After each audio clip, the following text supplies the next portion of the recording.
with the Ved mantra, and I'm sure most of you are familiar with this mantra because this mantra is from Yajurved, and often when we do the puja, we sing this mantra. So page number 165. Om Namaha Shambhavaya Cha Mayo Bhavaya Cha Namaha Shankaraya Cha Myaskaraya Cha Namah Shivaya Cha Shivutaraya Cha Om Shanti Shanti Shanti Om. Shri करुणा में प्रभु को हमारा नमस्कार, श्री कल्याणकारी प्रभु को हमारा नमस्कार, श्री सुख प्रदायी प्रभु को हमारा नमस्कार, श्री प्रेरणा स्वरूप प्रभु को हमारा नमस्कार और पूर्ण शांति में प्रभु को हमारा बारंबार नमस्कार। प्रभु कृपा से शारीरिक, मानसिक और आध्यात्मिक शांति को हम प्राप्त कर पाए। पूर्ण भई पंचाशति मंत्रों की हे देव, समर्पित चरण तुम्हारे, हे देवादिदेव। आपकी ये वानियां, आप हो रचनहार, आपका ही नाम है, इनमें बारंबार श्रवण करे जो जो पढ़े इन मंत्रों को नाथ, सेवक का प्रणाम उसे, दोनों जोड़े हाथ। आज संपूर्ण जब भई वेदन की ये गाथ, सतगुरु की आशीष मिली, सेवक भया सनाथ। So next week we'll start it all over again, okay, from the Gayatri mantra. So let's do the Vedic mantras also from our this sheet. Om Guru Brahma Guru Vishnu Guru Devo Maheshwara Guru Sakshat Parbrahma Tasmai Shri Guruve Namaha. Om Bhuvasvaha Tatsavitravare Bhargo Devasya Dhimahi Dhiyo Yo Nah Prachodayat. Asto Ma Satgamya Tamso Ma Jyotirgamya Mrityurma Amritam Gamya. Om Sahna Vavatu Sahna Bhunaktu Sahviryam Karvavahi तेजस्वी नावधीतमस्तु मां विद्वेषावहि। ओम शांति शांति शांति। 18th chapter of Astavakra Gita, verse number 85. And this is the chapter spoken by Rishi Astavakra. So he is trying to explain the attitude, the behavior, or the state of mind of a man of perfection for us. Okay, so he says, Tushtihi sarvatra dhirasya yatha patit vartinaha swachandam charta deshan yatra asmit shayana. Tushti, that means content. Tushti. Sarvatra, everywhere. Dhirasya, of the wise one. Yatha patit vartina, who lives on whatever comes to him. Yatha patit vartina. Swachandam, at pleasure. Chartaha, roaming about. Deshan, places. Yatra astamit shaina, resting wherever the sun sets.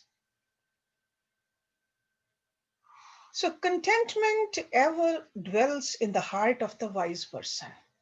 So tushti or santosh, that's one of the things. Okay, that's a criteria of a wise person, criteria of a self-realized person. Content. Who lives upon whatever happens to come unasked as his lot. So it's like a prarabdha. Whatever according to the prarabdha is coming, he is content with that.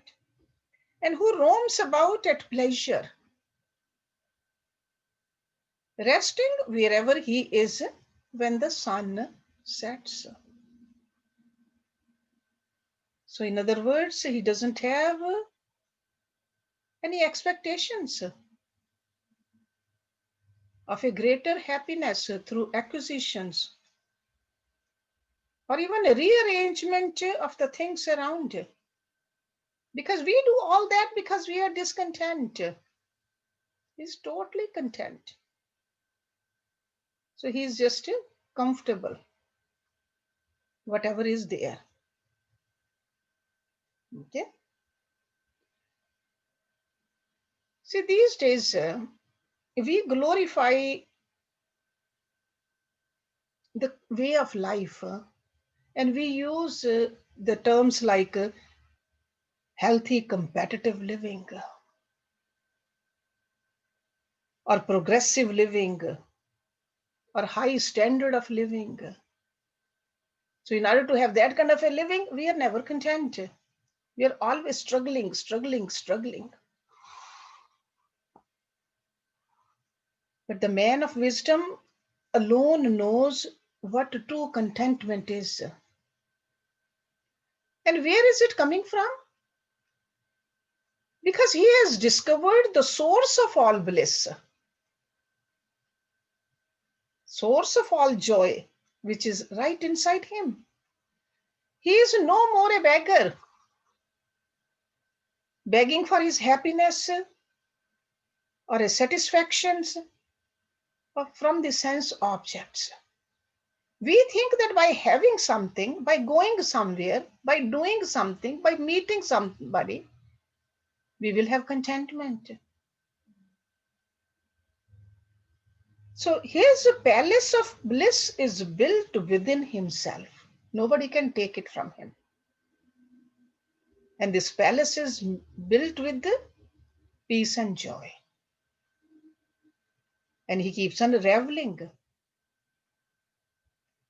So that's why we call this kind of a personality a master. This master has no demands for the world outside.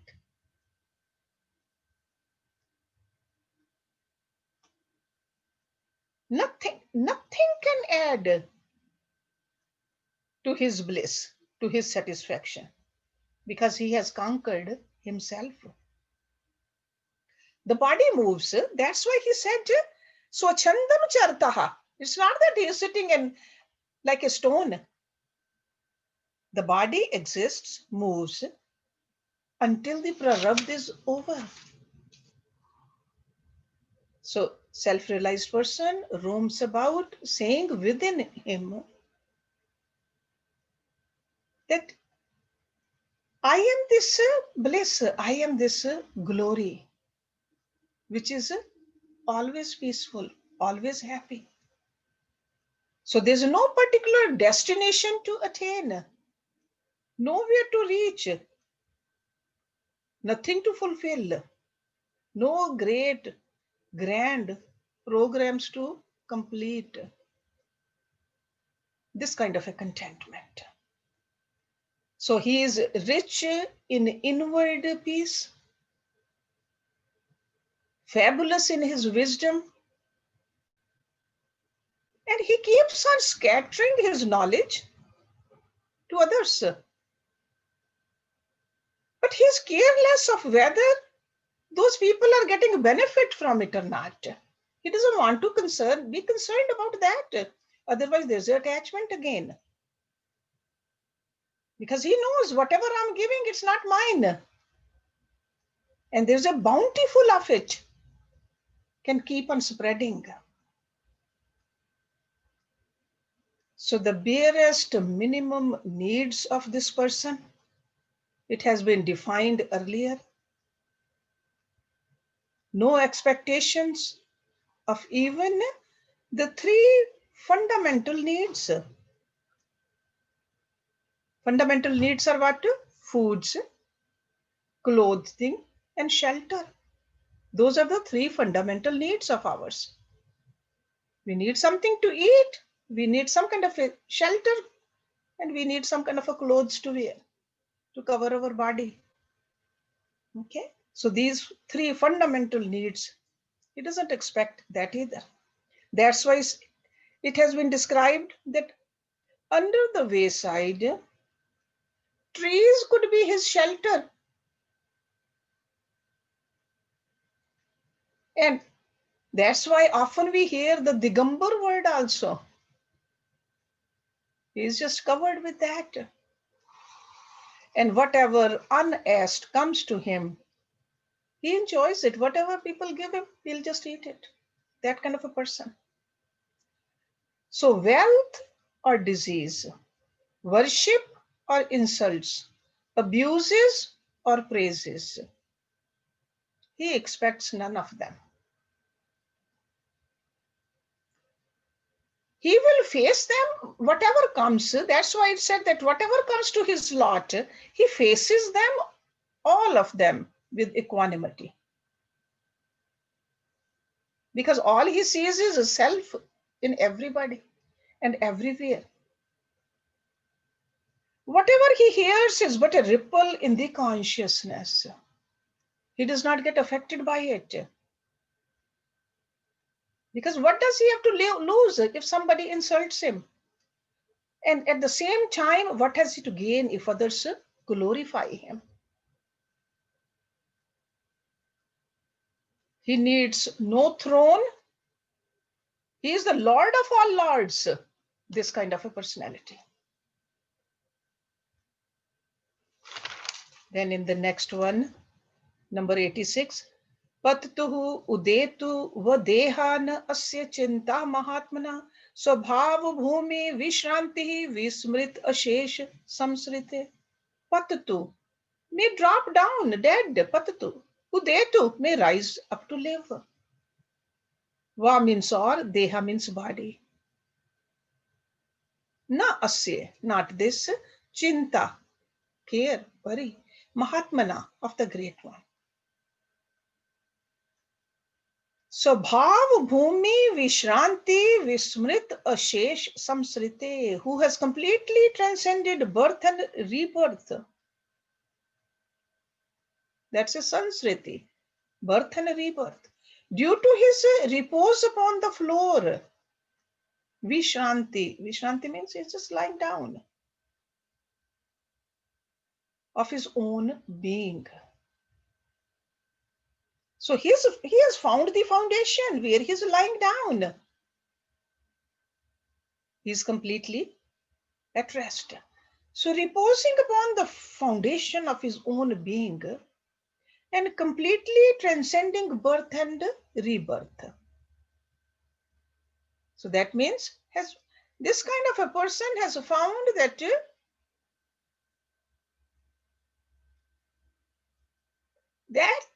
particular way of getting out of this cycle of birth and death. Okay, this is called a tangent. Otherwise, we keep on going in a circle. We keep on going. We don't know how many lives we have been going, but this person has found the tangent to get out of it. So the great one does not care whether his body drops down dead or rises up to live. He doesn't care. Totally transcended the Prakriti. Because he has been awakened to the immutable foundation, substratum, which is infinite. That's why he can never worry about the destinies of his insignificant, illusory body. See, we have not found that foundation yet, even though the same is true for all of us. But we find this body to be true. Sometimes not just the body alone, somebody else's body or the objects which we have gathered, the status we have, the degrees we have gone through. We find more comfort in those. So this person has found the ultimate substratum. So body falls, so okay, doesn't matter. Because this is an infinite attitude he's viewing his life with. He understands that in this big universe, he's just not even a small dot. Because when we look at it in the whole universe, even this earth which we live on, which has 7 continents, still it's just a dot. And on that dot, we have this country. In a country, we have a town. In a town, we have a house. In the house, we live. How insignificant we are. He has found that. So he says it's just a microscopic dust particle, which I call my body.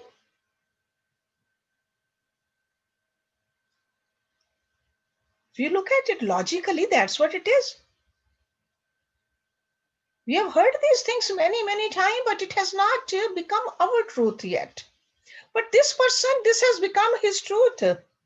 That's why he says, whether it rises to live or drops down to die, how can it affect me, who am the substratum for all the universes? Because when we understand, when we connect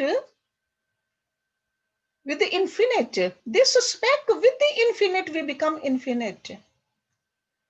But as long as we think we are the body, we are separated from that infinite. We become a little speck of that finite. And that's why we worry. So that's why this spiritual master lives in his perfect identity with the flood of truth. So this truth is all the time there. It's not here and there only. Constantly this truth is part of him. That's why he is careless of his own physical existence in the world of delusion. It's almost like if we have seen something big or small, ugly or whatever in the dream, when you have woken up from the dream, you don't worry about it. Okay? You don't care. If you had an angelic body in your dream, it has fallen down the minute you wake up. So he has woken up. That's why it's called awakened. A person has awakened to the truth. 87. Akinchanaha kamcharaha nirdvandaha chin sanshaya asakta sarvabhaveshu kevala ramate buddha. Akinchan, without any possession. Kamcharaha, moving at pleasure. Nirdvandha, free from the pairs of opposite. Chin sanshaya, whose doubts have been removed.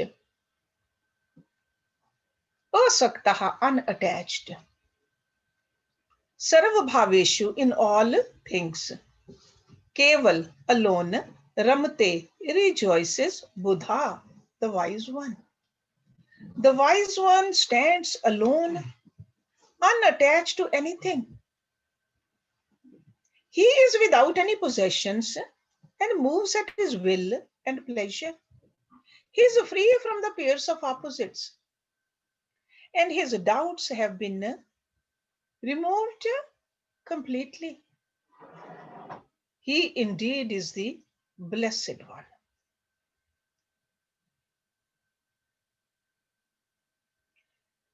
The world of objects by themselves can never become a shackle upon us.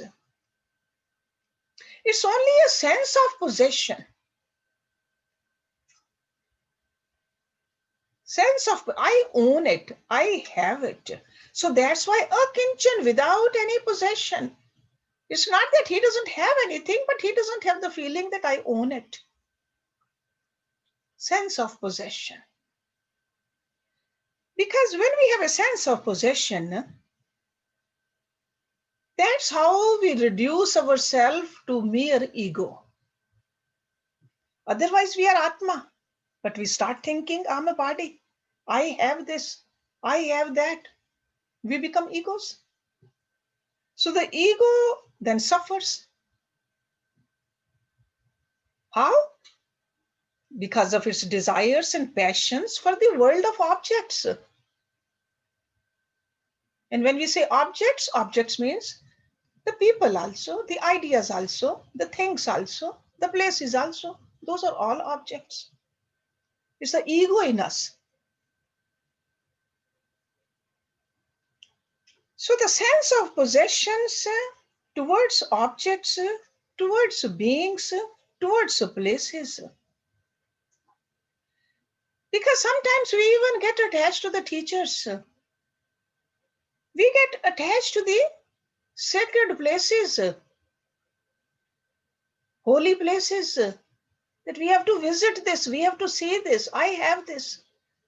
First the worldly things, then the sacred things, which is good. It's better to get attached to the sacred things. But ultimately, when we become self-realized, perfect in the wisdom, then that drops down too. Because he's talking about a person who has reached to that pinnacle. So to tame our mind, to train our mind, we definitely need to get attached. We need to do certain good things, go to good places, be with the teacher, get involved into some certain causes in this world. But ultimately, we got to remember, we got to get detached from that also.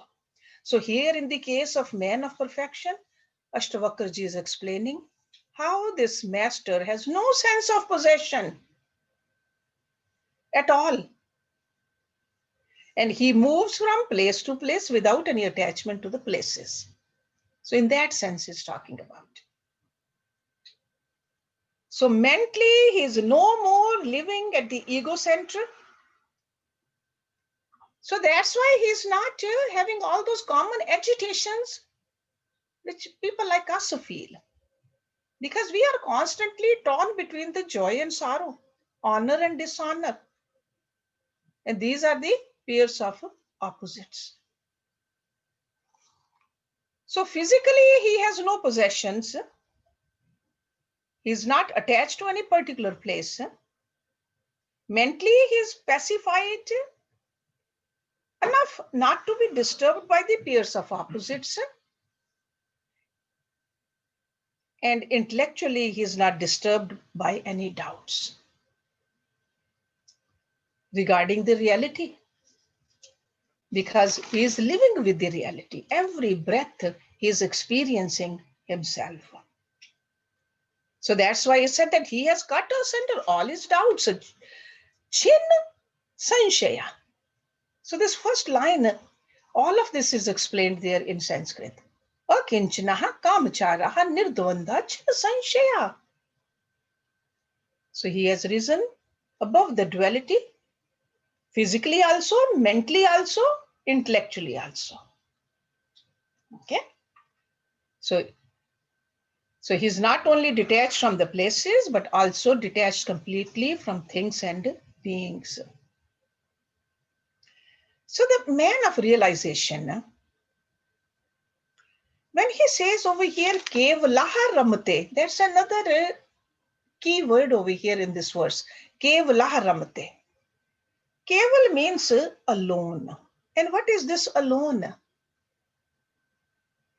You could be in the middle of hundreds of people, you can still be Keval. So aloneness of the self indicates the absolute state. And it's all pervasiveness. So that means he sees only the Atma, Keval. The aloneness of the self indicates the absolute state, and it's all pervasiveness. So that means the self over here is the same self everywhere. It's only the self, nothing else. It's almost like going back to that example of the post and the ghost, or the snake and the rope. In the post, there cannot be any trace of a ghost. When we superimposed ghost on it, we thought there's a ghost in that post. Otherwise, there's no ghost. Or even in a rope, it's all a rope. We superimpose that it was a snake. So the same way, all of this is nothing but Brahma. We have superimposed the objects. So for this person, there is no trace of illusion or the world of the illusion. The truth ever alone is. Because a state of aloneness is the goal. That is called the state of Kaivalya. That is our goal.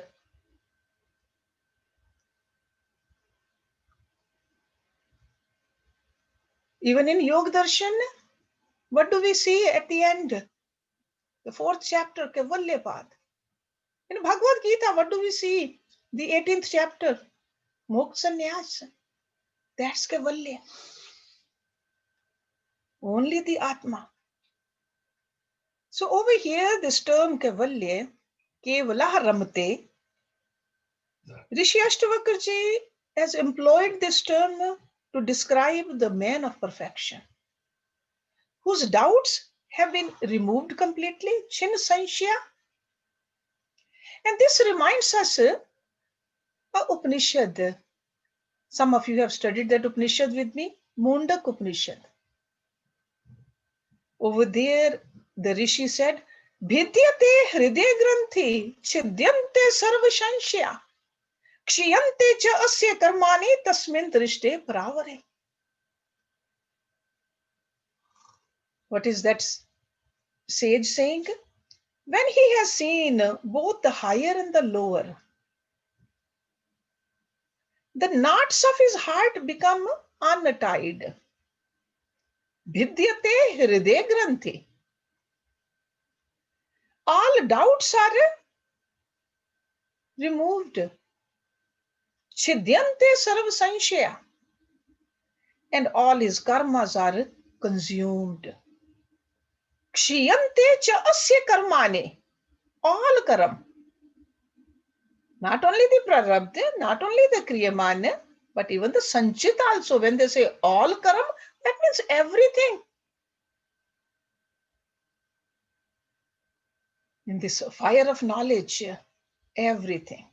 Even in a worldly fire, you can put any kind of a wood in that blazing fire, all will be ashes. So this is a fire of knowledge. Okay. For in the fire of knowledge, you have seen both the higher and the lower. And what is the knot of the heart? Agyan, Kamna, and Karam. Those are the three knots. Agyan is the ignorance, Kamna is the desire, and Karam is the action. All that has been removed. So Kshiyante Chesya Karmani with all this. Now let's move on to verse number 88. Nirmamaha shobhate dhira samlosht asham kanchana subhin hriday granthi vinirdhut rajatama. Nirmamaha, devoid of minus. Shobhate, shines, excels. Dhira, the wise one. Samlosht asham kanchan. Losht is a piece of dirt, earth. Asham is a precious stone. Kanchan is a gold. So to whom a piece of earth, a precious stone, or a lump of gold is the same. It's the same. Subhin hriday granthi, in whom the knots of the hearts are completely cut off. Vinirdhurt rajatama, who has cleansed himself of both rajas and tamas. the wise one who is devoid of his ego, and to whom a clod of earth, a precious stone, and a bar of gold are all the same, whose knots of the heart have been removed, and who has cleansed himself of all his rajas and tamas. What happens to this person? Shines. Shobhate. See, we want to shine by having things. We want to shine so that other people can call us that we are shining. This person shines by letting go of everything. Because Atma, which is part of Paramatma, always shines. It cannot but shine. So that's why Shobhate. So the verse over here, the shines, over here, shine also means it's like a when you don't see any flaw in it, there's a beauty and nothing but the beauty. That's a shine.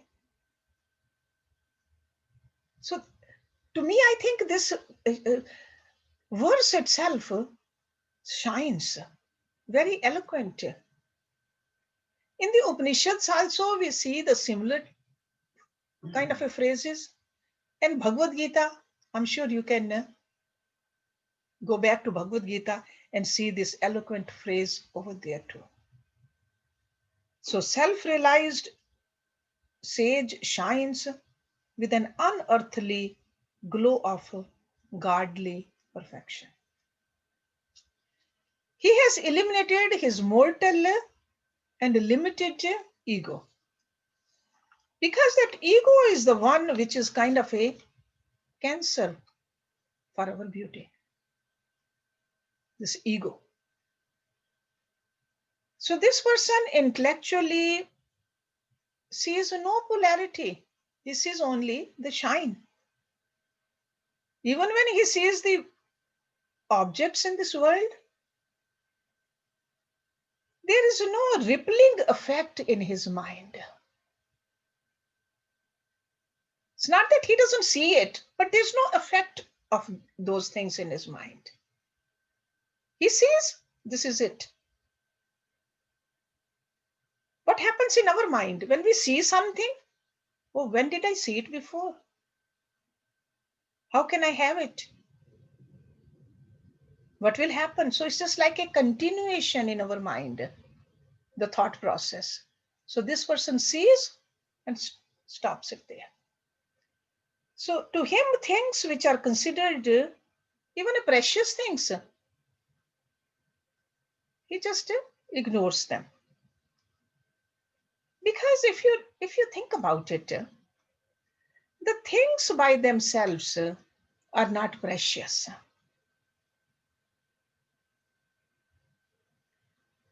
It is the possessor that gives them their values.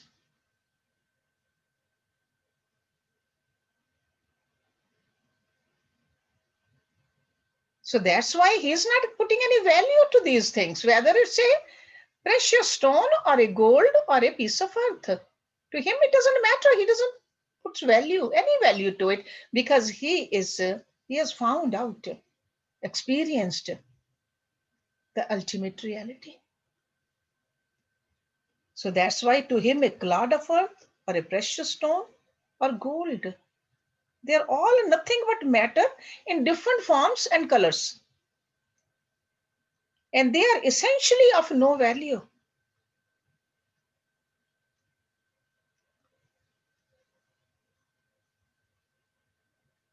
See, a human personality is considered by the great rishis, when they try to analyze the human personality, they said human personality is being bound by three powerful codes. And these are the codes which I mentioned earlier, knots of the heart, the Hriday Granthi. So the heart of human personality is conditioned by three essential but delusory factors. Avidya, calm and karma. Ignorance, desire and work. And ignorance over here is a spiritual ignorance. Ignorance about our real nature. It's almost like a sense of imperfection. And we think that if we do something, have something, we will become complete. So this sense of imperfection is called desire.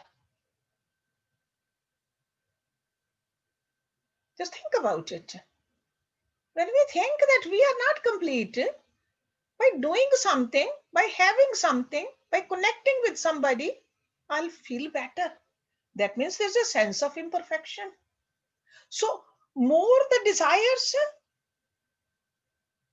higher the imperfection, or more away from the reality. So the intellectual desires breed agitations in the mind. And then what happens? They express as activities at the body level. So first incompleteness, then comes desires, then to fulfill the desires, we do the actions, karma. So all these three, ignorance, desire and work, what do? They limit us. We think that by working hard, we are going to complete ourselves. Limit us. They curtail our freedom. We really go into the pits of sorrow and pain. Throughout this physical existence in this world, from birth until death, if you don't see it clearly, this is what happens. Constantly struggling because we are not looking at the truth at the right place. We think that it's going to be by achieving something outside. So the source of the triple personality entanglement is certainly the non-apprehension of the reality. This is called avidya. And the man of perfection is one who has destroyed his ignorance. How? By direct personal experience of the self. So that's why I said that he has removed all the doubts. And by removing the doubts, he has removed the painful knots also upon the heart. Hriday Granthi. So this expression echoes in the Upanishads again and again and again, because this is the crux of the sadhana. In the Katha Upanishad, we read, Yada sarve prabhidyante hridayehe granthya ath mrityoho amrito bhavatet vad anushashanam. When all the knots of the heart, so Katha Upanishad is also using the same. That's why I said it echoes everywhere. When all the knots of the hearts are severed here on earth, then the mortal becomes immortal. Ath mrityoho amrito. Mortal becomes immortal. So far is the instruction. This is the instruction given by a guru. And over here, who was the guru in that Katha Upanishad, if you remember? Yamaraj himself was the guru for that young boy who was only 9 years of age. He wanted to know what this immortality is. A young boy. So when all the knots of the heart, so what we have to do over here is loosen these knots of the heart and then remove them also. That's why I said it's a triple binding on us. These are the cords. So when all the knots of the hearts are severed here on earth, on earth we are supposed to do it. As human beings, this is what we are supposed to do it. This is our job. That's why we took birth in this beautiful human body. It's not after death we do it. No place else will get the opportunity to do something like this. So when all the knots of the hearts are severed here on earth, then the mortal becomes immortal. That doesn't mean that you'll never die. This immortal means you will know, you will recognize, you will start knowing, in reality, experience it. You will identify yourself with that part of you which is immortal, and that is the Atma. He says, so far is the instruction, Anushashanam. So the spiritual ignorance in us is expressed over here. And also he mentioned Rajas and Tamas. Normally we hear Sattva, Rajas and Tamas. Over here he is mentioning only Tamas and Rajas. So Tamas veils the intellect from its direct perception of the self. Tamas is like a veiling. It's called avarna also. Veil. V-E-I-L, that veil. Okay, it's a covering. Tamas. And then the mind gets affected by Rajas. Mind starts projecting. And then what happens? Projection. Then with the projection, it agitates. And that agitation is called vikshepa. So the veiling of the intellect and the agitations of the mind together make us what we are. An egocentric non-entity. Capable of only desire, sorrows, sighs, and fears. We are removed from who we are. So that's why he said, in whom the Rajas and Tamas have been completely cleansed off, is a person whose mind is serene and the veiling gets completely lifted. So it is to lift the Rajas from our mind that we have the outer spiritual practices we need to do, which is called Bahya Sadhana. So there are some outer practices we need to do, and then there are some inner practices we need to do. Those are called Abhyantar Sadhana. Rishi Patanjali gave us very clearly in that Ashtanga Yoga. Yam, Niyam, Asana. Those are Bahya Sadhana. Then he says, do the pranayam, pratyahar, dharana, dhyana, and samadhi, abhyantar sadhana, inner sadhana.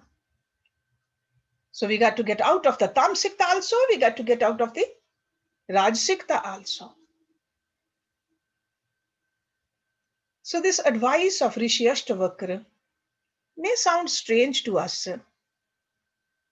Why? Because we are unfamiliar with it. It's a foreign sadhana for us. Because this world has been telling us, work hard, have this, go there, enjoy life. Rishi Astavakra is telling us the real meaning of life. That's why he criticizes the student for even entertaining an anxiety for liberation. We saw that. He says, don't even, because if you have anxiety for that, that means there's no stability in your mind. So it's like an advice given to a very high level of a student. Okay? And that's why that last chapter in Bhagavad Gita, Moksha Sannyas. No anxiety about that liberation either. No anxiety at all. Katha Upanishad, again, I will end this class with another statement from Katha Upanishad, because over here he's telling us how to cut asunder this knot of heart. He says, use the razor's edge. Kshurasya dhara nishitaha duratyaha durgam pathatak vadanti. Like the sharp edge of a razor is that path difficult to cross and hard to tread, say the wise. So we've got to walk on this path very, very carefully. And we got to remove this knot of heart right away. Okay, so he still has a few more verses where he is explaining or trying to put more color on the picture of a man of perfection for us.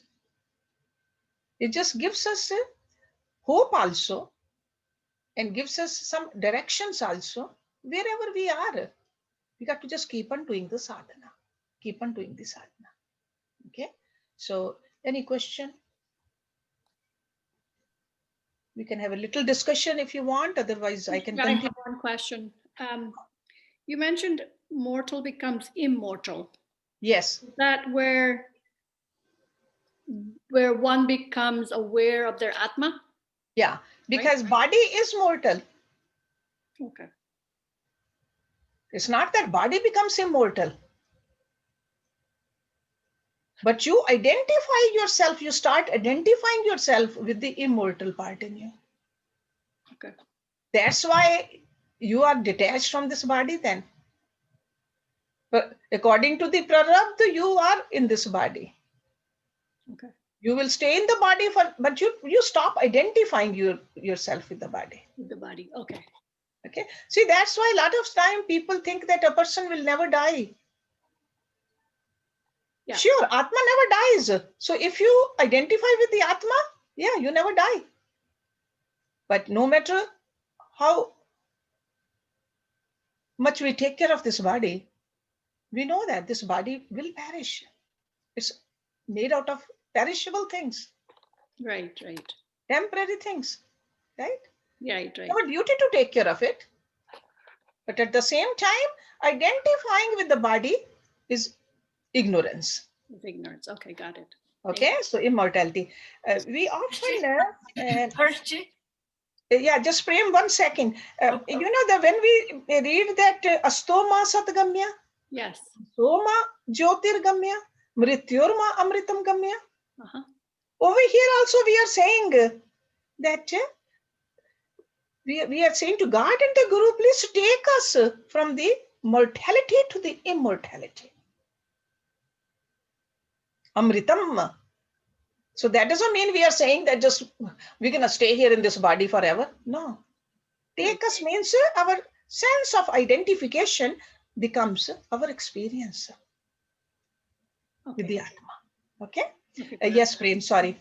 Good morning, Hershji. Good morning. First of all, I'm really loving this class. This is a wonderful class. The verse 89, I do understand you're saying that the tamas qualities... 89, I haven't even reached 89. Is it 88? 88, yeah, the last one we did is 88, 88, yes. Sorry. Okay. Where you said that the tamas qualities veil our intellect and the rajas agitate our mind. Yes. And we have to get above that. Yes. Even though I understand the gist of it, can you elaborate this a little bit more? Yeah. See, tamas veils because tamas is the darkness. Okay. Right? Darkness covers it, veils it. Okay. Okay. Tamas makes us lethargic. Okay. Because of the tamsikta, I don't even want to do my sadhana. That's called the veiling. And then rajas is agitation because so many desires, so much to do, too much work. That is rajasak. And then rajasic person is not able to, even though it's like action is good, but the intention behind the action has to be workaholic is not good. Karma yoga is good, but too much activity for yourself because it's like a selfish actions. So he's saying we have to get above these in order to reach Yes. the level. Yes. From there, what happens? Yeah, the third one he did not mention, that is the Satvikta. How come he didn't mention that? Yeah, he did not mention that. He just said Rajsik and Tamsik. See, we nirdhut rajatama. So we got to clean ourselves from the rajas and tamas. Once we take our step on the sattvic ladder, try to stay more and more sattvic. Going above the sattvikta, it happens Slowly but spontaneously. Mm-hmm. Okay. So we have to do some inner and outer practices. Yeah, inner and outer practices to get rid of tamsikta and rajsikta. Okay. Okay. So these are the sadhana. That's what sadhana is important. That's why we were talking about yesterday that we'll talk about sadhana in one of the Wednesday's class. Because normally we are doing the sadhana, but struggling with it and thinking that sadhana is the, no matter what kind of a sadhana it is going to make me perfect. No. Only a proper sadhana will make us perfect. Got to see what sadhana we are doing. How to do it, when to do it, how much to do it, why to do it. All of that has to be clear to us. So it's almost like if from here, if I want to go to the city, these days we look at the map. Make sure that which highway is not blocked, which can take me there faster. Then just only looking at the map is not going to do it. I better get into the car also. Make sure the car is working. There's enough gas in there. Make sure I know how to drive also. All that is needed. So the same thing we need to do for our spiritual sadhana also. So that's what he's telling us over here, that that person has cleansed of both rajas and tamas. Sattva we don't have to clean. Sattva is clean. But ultimately we don't want to get attached to the sattva either. Then we'll rise above the sattva because of the proper sadhana. Okay. So anybody else? No questions? Hershey, thank you. That was lovely. I think what hit me today was when you said that it's the possessor that gives the value. Yes. Yes. Don't we see that we want something, the minute we have it, no value. Or we wanted a car, saved money, bought a car, the best car, and the other person didn't even say, wow. Or we see somebody else having the same, no value. So we give, the possessor gives the value to the thing. Yeah. Right? Or don't we see that, I mean, these days, not because of the lockdowns and all that, the garage sales, right? The things which were bought with a lot of eagerness, they are given away for a fraction of the cost. Okay. So all that. So for this person who has risen above all it, he says, hey, what is the difference between a diamond and a gold and the earth? They all came from the earth. It's nothing but the earth. It just stayed in the earth a little longer and it changed. That's all. There's no difference between a diamond and an earth or a coal. We put the value on it, the possessor. So this person, a wise person, a yogi, knows what is the ultimate. He wants to go there fast. That's why cut asunder all of this without any doubts. See, we still have some doubts. Maybe this thing did not give me pleasure. Maybe if I have something else that will give me a pleasure. These days, even the relationships, this husband is not good enough, maybe the next one.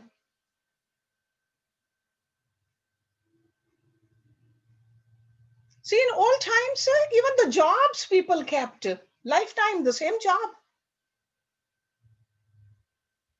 Now, it's just like a sense of incompleteness is so much.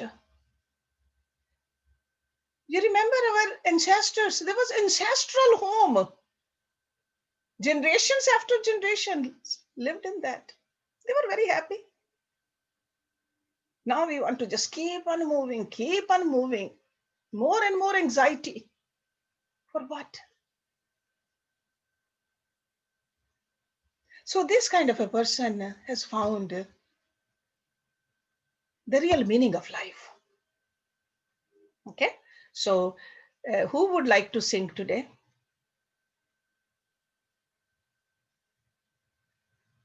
Kamla?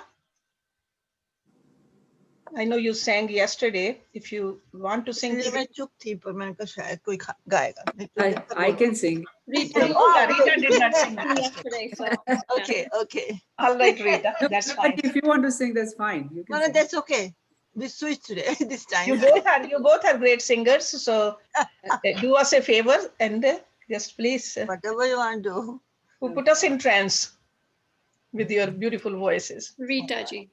Okay, chalo, I'll sing. मुझे तुमने दाता बहुत कुछ दिया है तेरा शुक्रिया है तेरा शुक्रिया है मुझे तुमने दाता बहुत कुछ दिया है न मिलती अगर दी हुई दात तेरी तो क्या थी जमाने में औकात मेरी तुम्ही ने तो जीने के काबिल किया है तेरा शुक्रिया है तेरा शुक्रिया है मुझे तुमने दाता बहुत कुछ दिया है मुझे है सहारा तेरी बंदगी का है जिस पे गुजारा मेरी जिंदगी का मिला मुझको जो कुछ तुम्ही से मिला है तेरा शुक्रिया है तेरा शुक्रिया है मुझे तुमने दाता बहुत कुछ दिया है किया कुछ नहीं मैंने शर्मसार हूँ मैं तेरी रहमतों का तलबदार हूँ मैं दिया कुछ नहीं बस लिया ही लिया है तेरा शुक्रिया है तेरा शुक्रिया है मुझे तुमने दाता बहुत कुछ दिया है मिला मुझको जो कुछ बदौलत तुम्हारी मेरा कुछ नहीं सब है दौलत तुम्हारी उसे क्या कमी जो तेरा हो लिया है तेरा शुक्रिया है तेरा शुक्रिया है मुझे तुमने दाता बहुत कुछ दिया है तेरा शुक्रिया है तेरा शुक्रिया है मुझे तुमने दाता बहुत कुछ दिया है Beautiful. Thank you, Rita. Thank you. So if anybody who doesn't know Hindi, what she was saying, that God, you have given us so much. Thank you. Thank you. And again, thank you. So beautiful. Beautiful. Harsh ji Yes. नमस्ते। Namaste. आज बार बार पता नहीं क्यों